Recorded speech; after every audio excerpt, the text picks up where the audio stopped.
Welcome back to the Appraisd podcast, Navigating Performance Management, your compass to HR success. I'm Roly Walter, founder of Appraisd.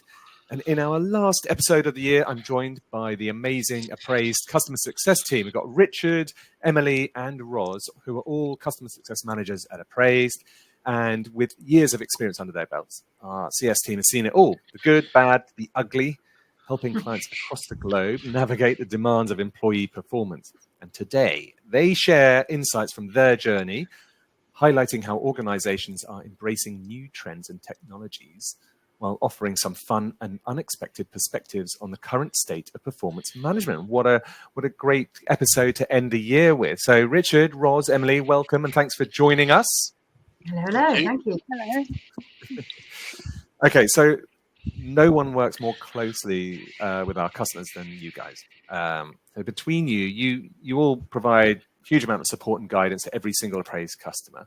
So during your client projects and calls this year, I want to hear what sort of new developments in performance management that you've come across, right? Because obviously we help our customers, we give them advice and guidance, but often we learn a lot from our own customers as well. And I'm really looking forward to hearing what you have discovered talking to them over this year. And I know that we're going to cover topics such as talent management, feedback, alignment of objectives to company objectives, and company culture and values, and how you actually put values to work. So, Richard, can you start us off with one of the trends you've seen? Yes. So one of the trends we're seeing increasingly for businesses of all sizes really is an increased focus on talent management and succession planning. It's been a thing that our bigger clients have done in the past, but it's becoming a lot more widespread. We actually did a webinar on some sort of talent management and succession planning forms and features recently, and we got a huge amount of interest from clients after that who were interested in embedding it in part of their process. So some people are doing things on a little bit more basic level, just a series of questions to establish what an employee's aspirations are, whether they're a key role to the business, who their likely successor might be, through to people doing things in a bit more of a sort of complex way. So one of the things we demoed on that webinar was a series of questions that Mark Earnshaw did for us on evaluating employees' potential, using that to generate an overall potential score, and then combining that with their performance score for the year to automatically plot them on a 9-box grid. 9-box grids we know are a thing that have been around for a while, but they do seem to be really coming back into fashion at the moment. And we're seeing lots of people use our 9-box grids in Appraisd. So either the sort of calculated one that I mentioned just now, or just a simple 9-box grid where they're asking the manager to click on the relevant box on the grid that the employee sits in. And then HR are able to run a report to look at the whole business and see where their people are, who are their high performers in the business, and where their potential sort of future stars and future leaders going to come from. I've got some clients who are implementing it because they want to hear more from the manager themselves, and giving managers the opportunity to, one, understand their team better, plot them in a certain way that they can see where is that potential, who do I need to maybe focus on more, and it really allows the managers to have a little bit more accountability and responsibility, but also it's just to give HR and the business the opportunity to just hear their voice, where they feel their team are sitting, and sort of, if a team needs sort of more support, why do they need that support? Or if there's someone who is sort of a rising star, for example, do we need to put some more input into that specific individual? Also more effort and support into those who need more development. How can the business support them? What can they offer?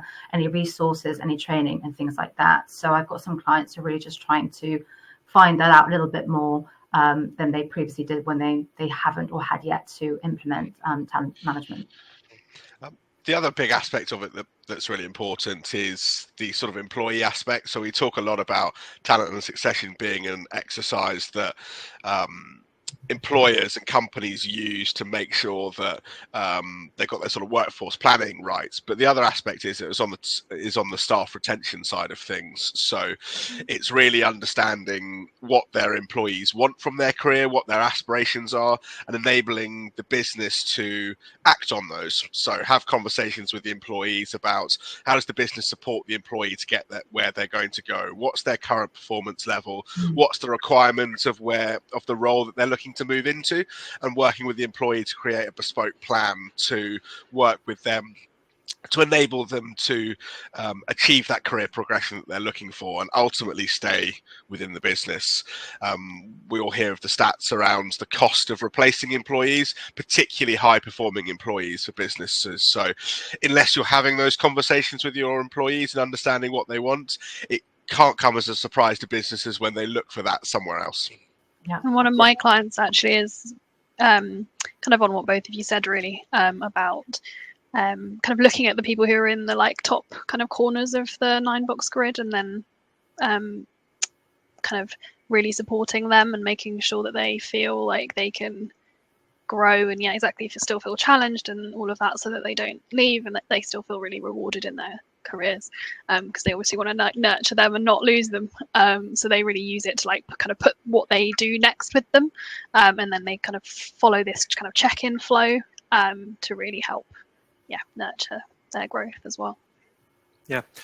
I thought that was it was a really interesting theme, and it as some listeners may know, we did a community event on this, and actually we've got the recording of that event, I think, somewhere, that anyone can listen to, because it was a really interesting debate around 9-box grid, for example. Is it still relevant? It turns out that many of our customers strongly believe that it is, but also within that topic, for example, do you share the 9-box grid position with that individual, or do you not? We had a really interesting debate around that, and we've got that all recorded for anyone who wants to listen to it. The other question I've got on this, Emily, is we were going to do that event in person, and I think we ordered a ton of chocolate to give out, because it was in the chocolate factory, right? We did, What yes. happened to the chocolate? The chocolate is still in a box, still Okay. waiting to be eaten. Unopened. So, very much hopefully Okay. they're still around and will be available at our next in-person community event next year. They haven't been munched on. Okay. Maybe over Christmas though, you'll have a little nibble. There might Or be, maybe Why not? depleted a little. Okay, Emily, how about you? What next? What other trends have you seen? Another one we discussed was really feedback and recognition. We have seen a huge trend in sort of instant feedback and also in recognition itself.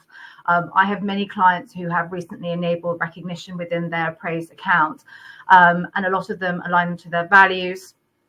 And also they use recognition in their newsletters. So they collate all the recognition that might have been offered in the last month or the last quarter. And then they send that out in a newsletter to ensure that even though they're being recognized and appraised, they're being recognized on another platform. It's visible to everyone. It jumps into their inbox. And additionally, I've got another client of mine who are really trying to utilize recognition and bring it to their town halls. They have quarterly town halls, and the HR team thought it would be a great opportunity to give kudos to individuals who have either demonstrated their values or have had amazing recognition from their peers. And it's just become quite sort of popular in a lot of businesses.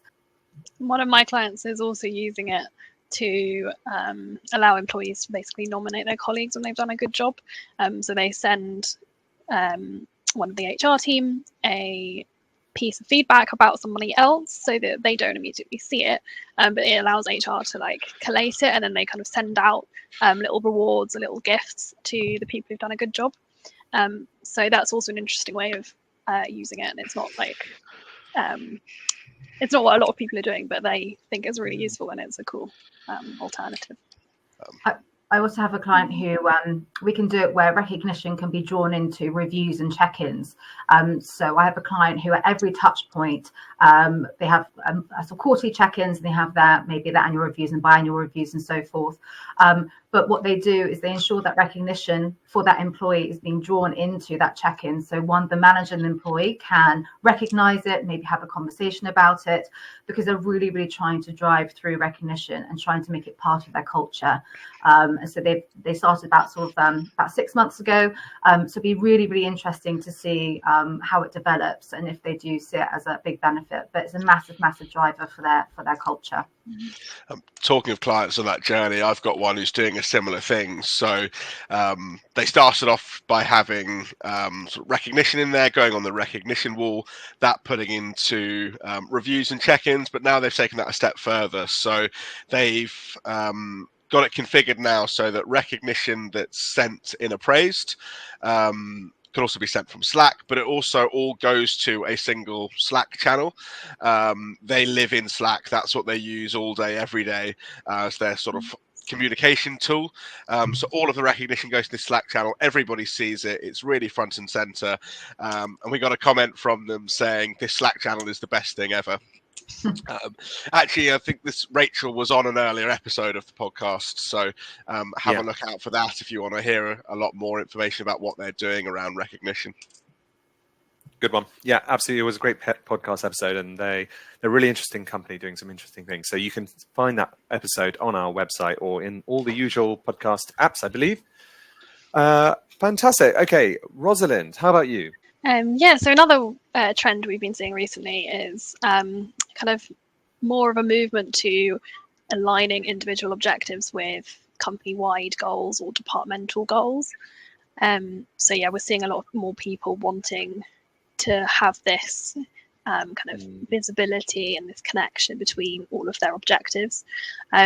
So a lot of people are kind of putting in company goals, sometimes different ones every quarter, or maybe just for the year, or departmental, depending on how your company's structured, and then making sure that all of the individual objectives that employees are setting, they're all kind of contributing to those overall goals. This, I think it really helps with employees also thinking about what objectives they want to set, because they can see how their work is actually going to contribute to the overall strategy of the business, and it makes it much more rewarding for them. It's also really good for HR in a reporting sense, especially going back to SLT and trying to be this is where we're at with our company goals. So I've got a client who does it very much every quarter, where they track their completion of individual objectives and the status of all of those each quarter, and then they can see the percentage of those that are complete based on which overall goals they're contributing to, so then they can really track how on track they are with those overall goals. So it really helps with that throughout the year as well. I've got some clients who also does the same, in the sense of trying to see the distribution of objectives aligned to specific company wide goals. So there might be, if you have 5, for example, you might see that predominantly most employees align their objectives to 3, but for some reason there are 2 company-wide goals that people aren't aligning their objectives to. So it might be an opportunity for SLT to see, why have we not set the right company-wide goal? Is it not the appropriate goals to set for everyone? Or do we need to speak to specific departments and bring it more forward and into the team and say, we really need you all to work with these 2 other goals that for some reason not many people are aligning to. So it does give that sort of visibility and clarification for everyone involved, to just work out that distribution and understand why and how. I think ultimately it ensures that the business strategy is visible and communicated throughout the business, and that everybody is pulling in the right direction and working on things that ultimately align to the business strategy, and minimizes the chance of people doing things that aren't the right thing for everybody else, and gives a true sense of sort of continuity and community amongst people, and a shared sense of purpose that we're all working towards the same thing, and we understand why we're being asked to work on the things we're being asked to do. Ultimately, sometimes there can be a disconnect where employees are thinking, why have I been given this objective? How does that fit into what everybody else is doing? And this ensures that everything ties together really nicely. Yeah, nice one. Okay, when we spoke earlier, one of the themes that came up was values. So I know that quite often our customers will use values in recognition setup. So, you can give praise to somebody else that's aligned to one of the values. But I think, Richard, you mentioned some of the other ways that people are using values, across the whole of their kind of performance development process. Go ahead, tell us about it. So as you said, I've got a number of clients where values are really, really important. So we've talked a lot on this podcast just now about the sort of what people are working on, particularly around objectives, and this really fits into the sort of how is everybody working, what is the culture and the values of the business. So as you mentioned there, Roly, it's very easy for people to say, right, I want to send some recognition to this person. They've been showing really good collaboration or teamwork skills, for example. And we see quite widespread people having instant feedback and recognition linked to values, but there are lots of other ways that they can be embedded into the process as well. Probably the next most common would be questions within the review forms. So historically, it was very common for people to have skills or competency-based questions in reviews. I'm seeing more people shift towards values-based questions. So asking employees to do a sort of self-declaration of how they are performing or how they have demonstrated each one of the company values throughout the year.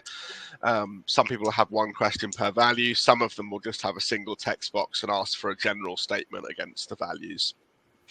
I've got a client that takes that probably a step further on their reviews, which is they have a start of year review where they kick off and choose the objectives and development goals they want to work on at the beginning of the year.